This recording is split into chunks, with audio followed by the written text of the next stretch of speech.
serve others, and your promise will come so fast. And you get to your promised land. My brother, my sister, bless others,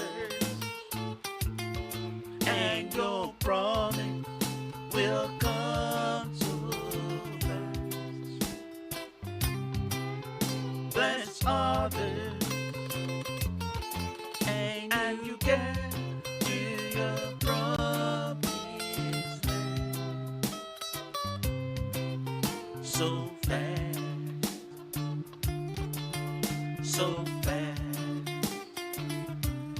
Thanks for welcoming us into your living room again. And today we'll talk about how to truly prosper in Christianity. How to truly prosper. Actually, some of the principles we will talk about today are practiced by very rich people who are not even Christians, and it works for them. So Christians, how can we, what are the principles that are revealed in the scriptures that can lead us to this promised land? When God was taking the Israelites away from slavery, He promised them a land that is flowing with milk and honey. Many people are distuned towards prosperity messages because it has been abused by many preachers. But we should not be distuned to this type of messages to the point where we then ignore the true prosperity that God has prepared for you and me. For our wellness, Jesus suffered. He was poor so that we can become rich. These principles today are going to follow what I call ORR. So I want you to write that down. ORR. That is basically the three steps that are involved in this realization of promises that God has given to us. As you can see, I hesitate to use the word prosperity because of the way people have actually misused it.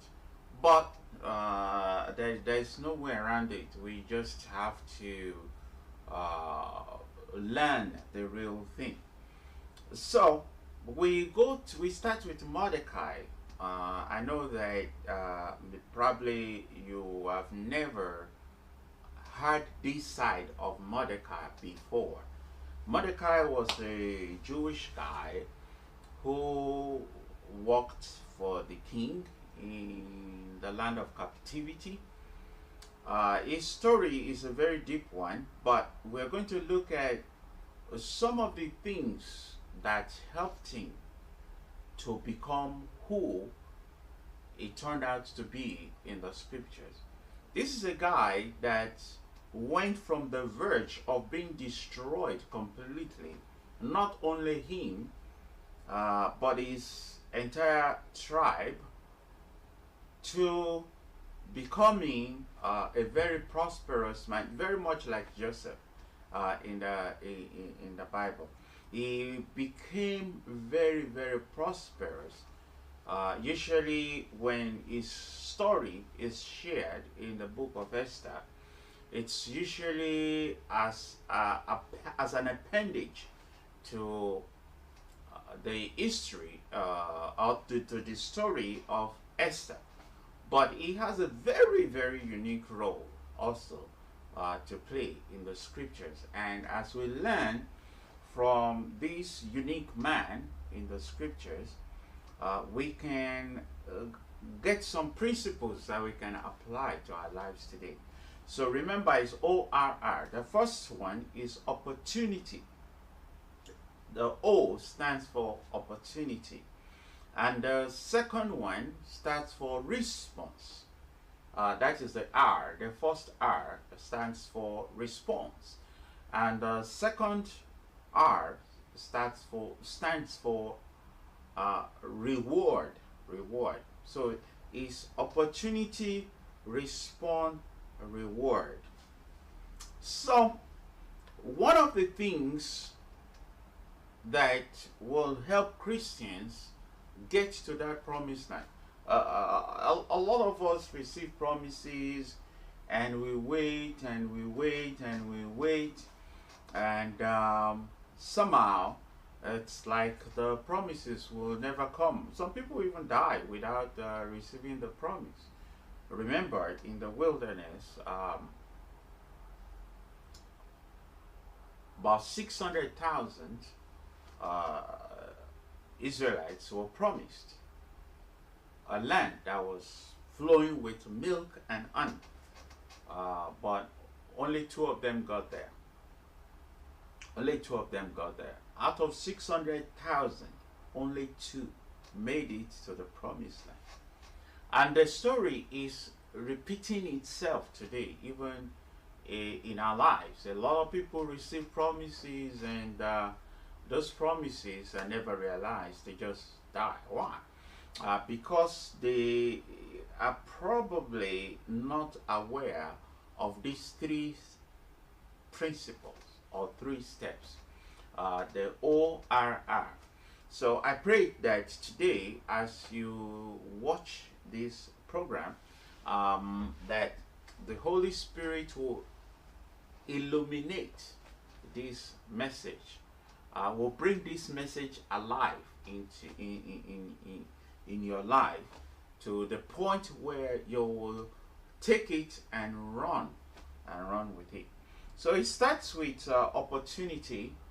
Let's look at the life of Mordecai. You can read the book of Esther, starting from chapter 2.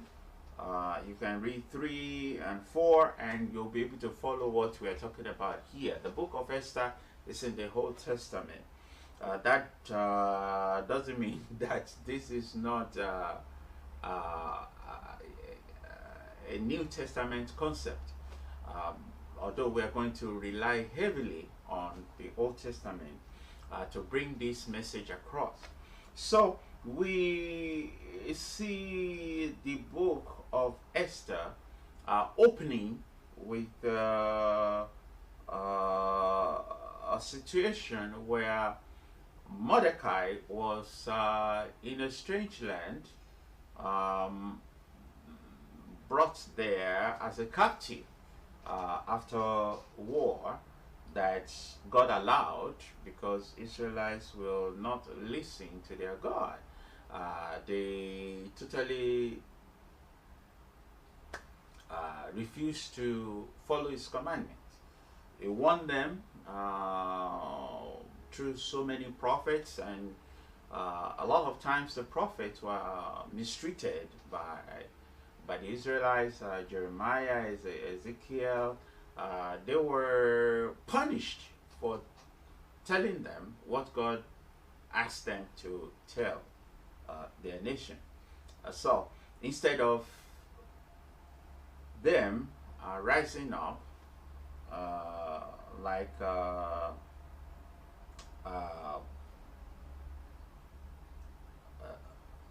the prophet Jonah, when Jonah warned the city of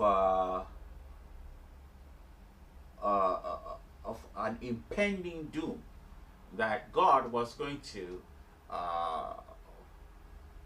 punish this particular city, Nineveh,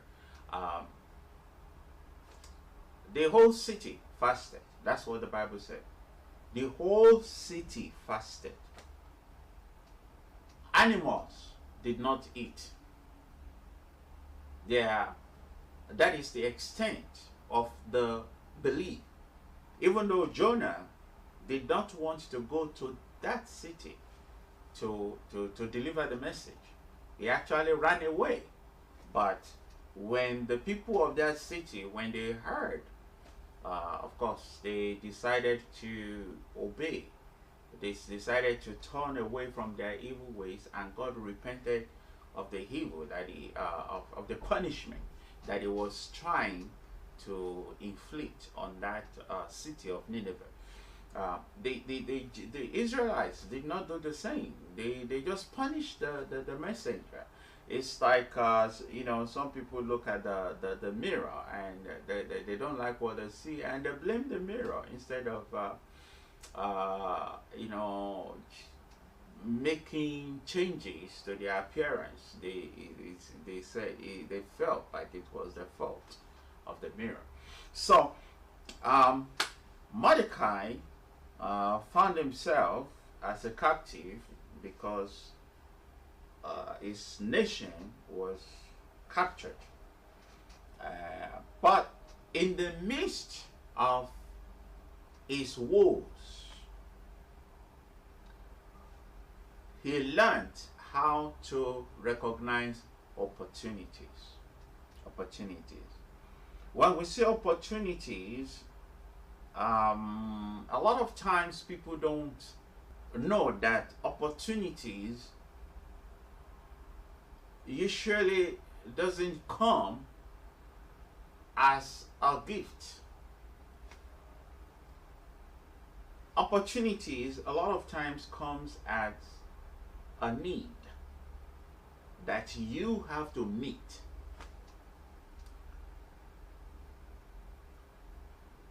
A need that you have to meet.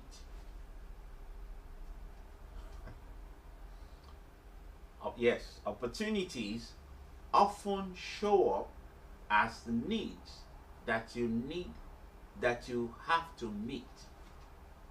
Other people's needs. So, Mordecai had a relative. And unfortunately, the Bible didn't tell us what happened to these relatives. We just knew that they died. Husband and wife, leaving a little girl behind. That was Mordecai's key to success in a strange land. It was not applying for a job. It was not investing in the stock market. It was not investing in a big company. It was not buying some goods to go and sell. It was a need that he had to meet, and that was the key